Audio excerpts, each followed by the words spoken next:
So, like I said, like Newcastle and Eddie Howe can be proud of that performance. But now where they go? Where did they go after that? Like they have to sign the forwards and they have to deal with that Isaac situation because it can't go on. Like it will go on, but it can't go on. They have to deal with it quickly and make Alexander Isak stay and apologize or just sell him. But the problem is, people say that they have to sign two forwards in case for them to sell Isaac. But why don't you sell Isaac first, and you get that money, huge money, and then you sign the forwards? Why don't you do that?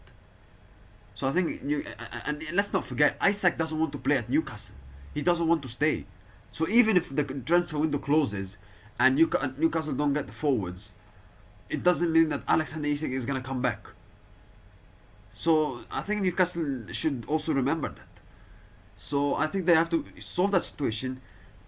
Solve this situation as much as possible. Leave him alone. Leave him. Sell him. Get that money and try to sign the two forwards. Because it can't go on like it's distracting the players. It's distracting Eddie Howe because every week last week and this week he's been getting asked the questions by the media of Alexander Isak's situation. So Newcastle needs to sell him and move on. Trying to sign the strikers, the forwards. Do what's the best because no player is bigger than the club. Okay, no player is bigger than the club. So Newcastle have to solve this Isaac situation quickly because it's distracting the players and distracting the manager, Eddie Howe. Because I would also say that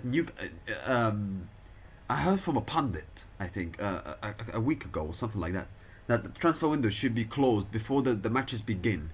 And I completely agree. Like they did that, I think, in 2018-19 season and 19-20 season. So why did they remove that? Why they don't do it now? Why they didn't continue to do it? I don't know. I think there's too much focus. It's less distracting the players. The transfer window should finish before the matches begin, before the Premier League starts begin, before La Liga begins, before the Serie A begins, the Bundesliga, etc. It should close because it's distracting the players and the coaches. And to some extent the fans as well because they want to focus their team in trying winning football matches. So yeah, but well done to Newcastle. They played really well and they fought back.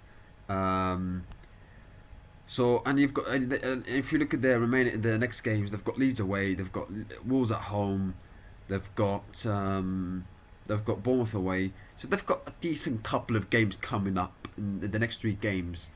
Leeds they should win, Wolves they should win, Bournemouth might be a tricky one away from home. Bournemouth a decent side, but I think Newcastle have a better chance of winning that game. But let's not forget they also have a Champions League in between Wolves and Bournemouth. Because obviously the Champions League games, the fixtures will come up in the draw in a couple of days. So yeah, so they've got a decent couple of games to try and get that first win that Newcastle need, because they've drawn one and they lost one, Newcastle. So yeah, let's move on to Serie A.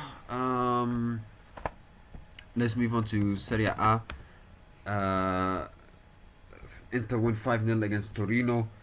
Goals from Bastoni, 2 goals from Thuram, Lautaro Martinez, Jan Boni. A very good start for Inter Milan. It's the start that they needed, especially after having a difficult season last season, not winning the Serie A and losing the way they did it in the Champions League final against Paris Saint-Germain. Obviously with the new manager, of course, of Inter Milan.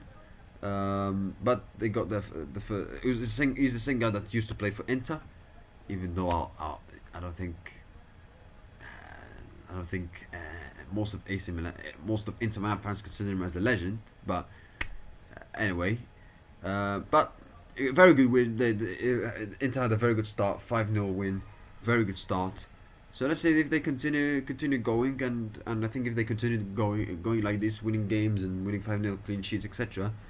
I think they might have a good chance of getting the Scudetto back to Inter Milan side. And yeah, that's it, guys. Thank you. I wish you have a nice day. See you on Thursday or Friday, and goodbye. And don't forget to like, share, and subscribe. It's so important to do it to make this channel bigger and better than ever. Make sure to like, share, and subscribe. please. Bye, guys.